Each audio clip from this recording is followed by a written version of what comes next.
હવામાન વિભાગની આગાહી મુજબ રવિવારે સવારથી વરસેલા વરસાદે આખરે ખેલૈયાઓની મજા બગાડી છે. રવિવારે સવારથી એટલે કે નવરાત્રિના 7મા દિવસે વહેલી સવારથી વરસેલા વરસાદના કારણે વડોદરા યુનાઇટેડ વેના ગરબાને આજે બંધ રાખવાનો નિર્ણય લેવામાં આવ્યો છે. ગ્રાઉન્ડમાં પડેલા વરસાદના કારણે તમામ જગ્યા ઉપર પાણી ભરાઈ ગયા હતા, જેના કારણે યુનાઇટેડ વેના આયોજકો દ્વારા સાંજે 6 કલાકે આરતી કરી આજના દિવસ પૂરતા ગરબાને બંધ રાખવાનો નિર્ણય લેવામાં આવ્યો છે.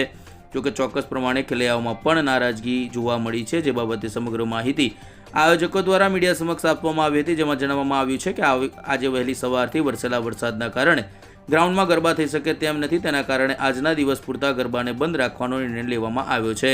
જોકે આવતીકાલે વરસાદ વરસે તો પછી આયોજકો દ્વારા નિર્ણય લેવામાં આવશે. વડોદરાના પ્રતિષ્ઠિત united way, Vadodara Laxmi Vilas palace, heritage garba, Vadodara Navratri festival garba પણ આજના દિવસ પૂરતા મોકૂફ રાખવામાં આવ્યા હોવાની માહિતી સામે આવી છે, જેના કારણે ગરબામાં ખેલૈયાઓમાં ભારે નિરાશા જોવા મળી છે.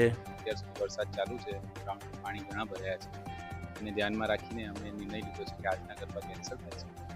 કાલે સવારે અમે ફરી વેધર પ્રિડિક્શન ને ફોરકાસ્ટને ધ્યાનમાં રાખીને કરીશું કે આખું પ્લાન ઓફ એક્શન શું હશે કાલે અને પછી ડિસિઝન લઈશું. Thank you.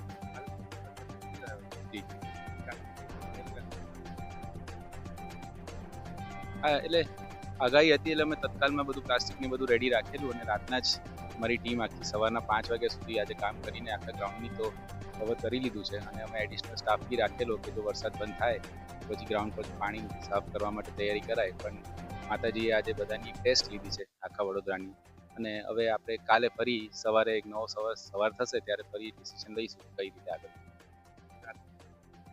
શું કીધું? હવે આજે તો હમણાં અમે માતાજીની આરતી કરીશું અને પછી બધા ડિસ્પર્સ થઈને ઘરે જઈશું.